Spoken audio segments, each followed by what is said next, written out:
Hello दोस्तों, आप सभी का स्वागत है आपके अपने YouTube चैनल GKGS मस्ती 2.0 चैनल पर।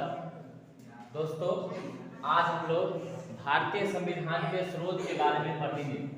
भारतीय संविधान के स्रोत के बारे में पढ़ेंगे। इससे पहले आप सभी के लिए आंखों में नींद बहुत है, आंखों में नींद बहुत है पर सोना नहीं। आंखों में नींद बहुत है पर सोना नहीं, यही वक्त है कुछ करने का, दोस्त इसे खोना नहीं। चलिए, आप सब लोग का पुनः स्वागत है। चलते हैं हम लोग भारतीय संविधान के स्रोत में। तो पहला स्रोत यहाँ पे भारत शासन अधिनियम 1935। भारत शासन अधिनियम 1935 भारतीय संविधान में 395 अनुच्छेद में, कुल 395 अनुच्छेद में 250 अनुच्छेद मुख्य रूप से इस भारत शासन अधिनियम में मौजूद है। 395 अनुच्छेद में से 250 जो अनुच्छेद है 250, ये से जुड़ा हुआ है, भारतीय शासन अधिनियम से जुड़ा हुआ है, भारत शासन अधिनियम 1935।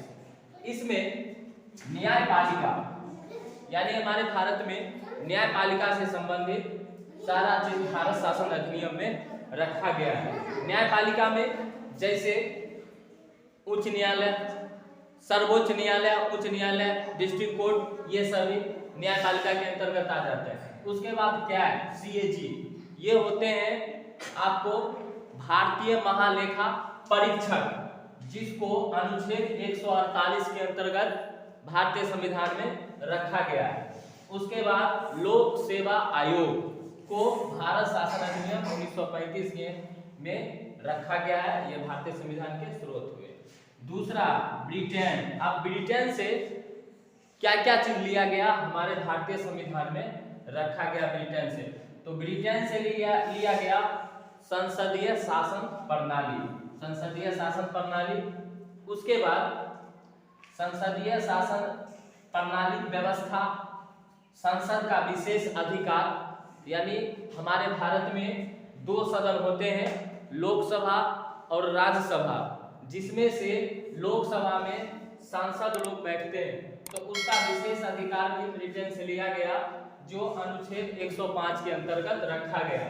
उसके बाद विधि का शासन, विधि का शासन भी लिया गया ब्रिटेन के संविधान से।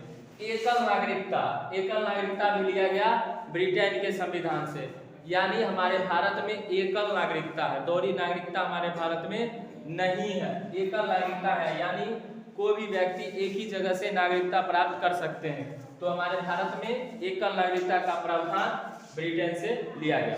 दोस्तों, मेरे चैनल को देख रहे हैं तो आप लाइक और सब्सक्राइब जरूर कीजिएगा और दोस्तों को भी शेयर कीजिएगा, जिससे हमें और आत्मविश्वास बढ़ेगा। लाइक और सब्सक्राइब जरूर कीजिएगा। तो एकल नागरिकता हो गया। अब मंत्रिमंडल व्यवस्था, जैसे हमारे देश में मंत्री, प्रधानमंत्री बनते हैं तो उनके कुछ मंत्रीगण होते हैं, तो उस मंत्रीगण की व्यवस्था भी लिया गया है ब्रिटेन के संविधान से।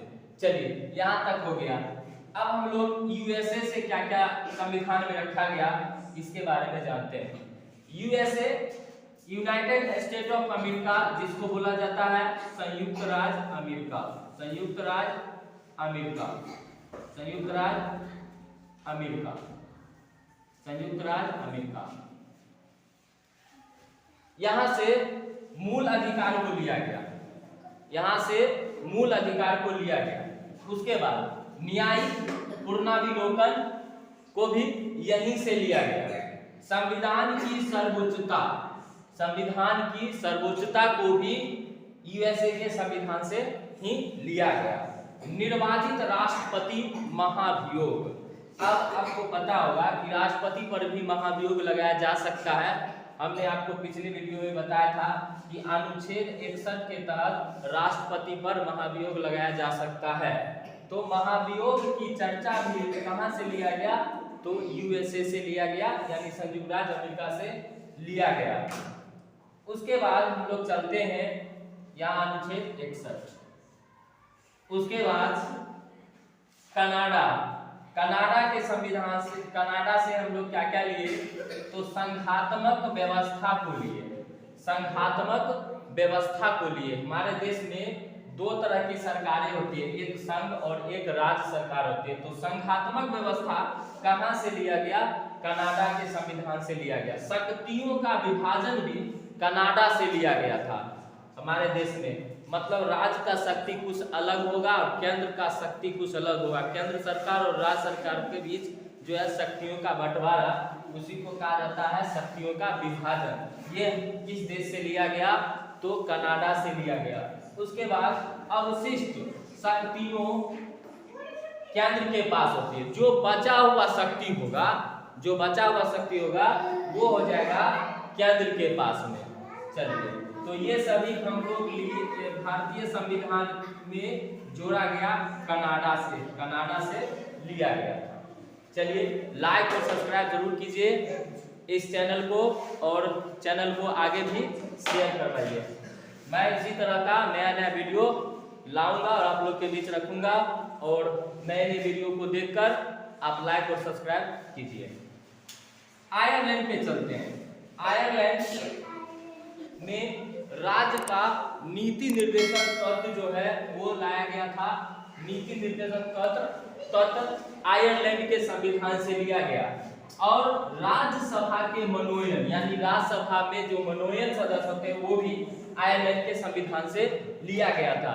यानी आप लोग को बताए थे कि राष्ट्रपति जी जो होते हैं वो राज्यसभा में 12 सदस्य को मनोनीत करते हैं। वो ऐसे सदस्य होते हैं जो कला के क्षेत्र में, साहित्य के क्षेत्र में वो जो है अव्वल भूमिका निभाते हैं। यानी 3 जो है क्षेत्र, बहुत सारे क्षेत्र उनका जो है अच्छा होना, जैसे कि साहित्य के क्षेत्र, कला के क्षेत्र, यह सब क्षेत्र में जो है आपको अव्वल योगदान के लिए राज्यसभा के रूप में उसको मनोनयन करते हैं। तो ये कहाँ से लिया गया, ये आयरलैंड से लिया गया। उसके बाद दक्षिण अफ्रीका से हम लोग क्या लिए, दक्षिण अफ्रीका से हम लोगों को संविधान में जोड़ा गया संविधान संशोधन। संविधान संशोधन की प्रक्रिया अनुच्छेद 368 में रखा गया, अनुच्छेद 368 में रखा गया। संविधान संशोधन के द्वारा ही हम कोई भी, जब संसद लोग ही कोई भी चीज का संशोधन कर सकते हैं। तो ये कहाँ से लिया गया, तो दक्षिण अफ्रीका से लिया गया। तो संविधान संशोधन, ये बराबर क्वेश्चन आता रहता है आपके एग्जाम में, संविधान संशोधन की प्रक्रिया किस देश से लिया गया, तो दक्षिण अफ्रीका से। कितने अनुच्छेद के तहत, तो 368 अनुच्छेद के तहत। उसके बाद हम लोग फ्रांस के बारे में जानते हैं। फ्रांस से क्या क्या लिया गया, आपको पता होगा कि फ्रांस की क्रांति हुई थी 1789 ईस्वी में, फ्रांस की क्रांति हुई थी। तो उसमें क्या क्या कहा गया था, उसमें कहा गया था, उसमें 3 चीज जो है महत्वपूर्ण था। एक था समानता, एक था स्वतंत्रता, और एक था बंधुत्व यानी भाईचारा एवं गणतंत्र। तो ये सारे चीज कहाँ से लिए गए, तो फ्रांस से लिए गए। चलिए, इसके बाद हम लोग चलेंगे ऑस्ट्रेलिया पे। तो ऑस्ट्रेलिया से क्या क्या लिया गया, ऑस्ट्रेलिया से लिया गया संवर्ती सूची। क्या लिया गया, संवर्ती सूची, संवर्ती सूची। उसके बाद संयुक्त अधिवेशन, संयुक्त अधिवेशन। संयुक्त अधिवेशन क्या होता है, संयुक्त अधिवेशन की अध्यक्षता कौन करता है, तो संयुक्त अधिवेशन की अध्यक्षता लोकसभा अध्यक्ष करते हैं, और बुलाते कौन है, तो राष्ट्रपति बुलाते हैं। यहाँ पे क्वेश्चन आपसे पूछा जाता है, खासकर बीपीएससी के एग्जाम में ये क्वेश्चन आपसे पूछा जाता है। आने वाले जो भी एग्जाम होते हैं पॉलिटी में, पॉलिटिकल साइंस से ये ज्यादातर क्वेश्चन पूछा जाता है कि संयुक्त अधिवेशन की बैठक की अध्यक्षता कौन करता है। तो दोस्तों आपको याद रखना है, बैठक की अध्यक्षता जो करते हैं वो लोकसभा अध्यक्ष करते हैं, लेकिन बुलाने का काम जो होते हैं वो राष्ट्रपति महोदय करते हैं। चलिए दोस्तों, यहाँ तक आपको समझ में आ गया होगा। और इसमें यह भी याद रखना है कितने अनुच्छेद के तहत, तो अनुच्छेद 108 के तहत संयुक्त अधिवेशन। चलिए आगे चलते हैं। अब चलेंगे हम लोग जर्मनी। जर्मनी से क्या लिया गया, तो आपातकाल का उपबंध लिया गया, आपातकाल का उपबंध लिया गया। कहां से लिया गया, कहां से लिया गया, तो ये लिया गया आपको जर्मनी से। ये कहां से लिया गया दोस्तों, जर्मनी से लिया गया। आपातकाल, आपातकाल जो होता है वो 3 तरीके से लगाया जाता है। एक 352 अनुच्छेद और एक 360 और एक 356।